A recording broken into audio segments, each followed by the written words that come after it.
আজকের গল্পটা একটু অন্যরকম। ভালোবাসার মানুষকে পাওয়ার জন্য যে কেউ এতটা চেষ্টা করতে পারে আমি নিজেও জানি না। তো আপনারা শুনেন, আপনাদের কাছে গল্পটা কেমন লাগে। তারা একসাথে পড়াশোনা করতো, ওইখান থেকে তাদের রিলেশনটা শুরু হয়। আর দেখতে দেখতে তাদের রিলেশনের 3টা বছর কেটে যায়। তারপর মেয়েটির বাসা থেকে মেয়েটিকে বিয়ে দেওয়ার জন্য জোর করা শুরু করে, কিন্তু মেয়েটি রাজি ছিল না। মেয়েটি রাজি না থাকলেও তার পরিবার তাদের বিয়ে ঠিক করে ফেলে।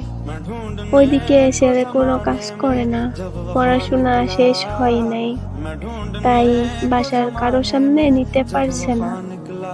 তো তাদের রিলেশনটা শেষ হয়ে যাবে মনে করেছিল ছেলেটি, কিন্তু মেয়েটি ছেলেটিকে ছাড়তে রাজি না। বিয়ের 3 দিন আগে মেয়েটি ছেলেটির সাথে পালিয়ে যায়। ছেলেটিকে তার বন্ধুরা পালাতে সাহায্য করে। পরে তারা দুজন বিয়ে করে নেয়। কোথায় থাকবে ভাবতে থাকে। ছেলেটি ও মেয়েটির অনেক বন্ধুদের কাছে কল দেয় আর সবকিছু বলে, কিছু থাকার জন্য একটু জায়গা চাই, কিন্তু তাদেরকে কেউ সাহায্য করে না। তারপরে ছেলেটি অনেক কষ্ট করে একটা থাকার জায়গা ম্যানেজ করে। ওইখানে তারা কিছুদিন থাকার পর মেয়েটি আর ছেলেটির পরিবারের সবাই চলে আসে আর দুজনকে নিয়ে যায়। তারপর দুজনের পরিবারে চাপ দেয় যাতে মেয়েটি তাকে ডিভোর্স দিয়ে দেয়, কিন্তু মেয়েটি কোনোভাবে ছেলেটিকে ডিভোর্স দিতে রাজি ছিল না। মেয়েটি তার পরিবার অনেক ঘরে বন্ধ করে রাখে, খাওয়া দাওয়া বন্ধ করে দেয়, কারোর সাথে দেখা করতে দেয় না, ঘর থেকে বের হতে দেয় না, মারধর করে অনেক কিছু। কিন্তু তারপরেও সেই মেয়েটি ছেলেটিকে ডিভোর্স দিতে রাজি হয়নি। একটা সময় গিয়ে ছেলেটির পরিবার মেনে নেয়, কিন্তু মেয়েটির পরিবারের কেউ রাজি হয় না।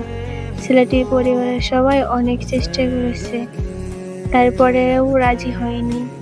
এরপরে মেয়েটির সাথে দেখা করার জন্য ছেলেটি রাতের বেলা লুকিয়ে লুকিয়ে যায়। ওই যাওয়ার পর মেয়েটার বাবা তাকে দেখে ফেলে আর এলাকার লোকজন দিয়ে ছেলেকে অনেক মারধর করে। এর মধ্যে আবার মেয়েটির বিয়ে ঠিক হয়ে যায়। ছেলেটা তখন অনেক অসুস্থ ছিল, হসপিটালে ভর্তি ছিল। তো তারপরে ছেলেটিকে হসপিটাল থেকে বাসায় আনা হয়। আর ছেলেটিকে তার একটা বন্ধু বলে মেয়েটির বিয়ে আজকে। ছেলেটি দৌড়ে মেয়েটির বাসায় যাওয়ার পরে তাকে কেউ ভিতরে ঢুকতেই দিচ্ছিল না। ছেলেটি অনেক জোরাজুরি করে ভিতরে ঢুকে পড়ে। আর রুমে ঢুকেই দেখে মেয়েটি বসে বসে কান্না করতেছে আর হাতে বিষের শিশি। যখন খেতে যাবে তখন ছেলেটা তাকে বাধা দেয়।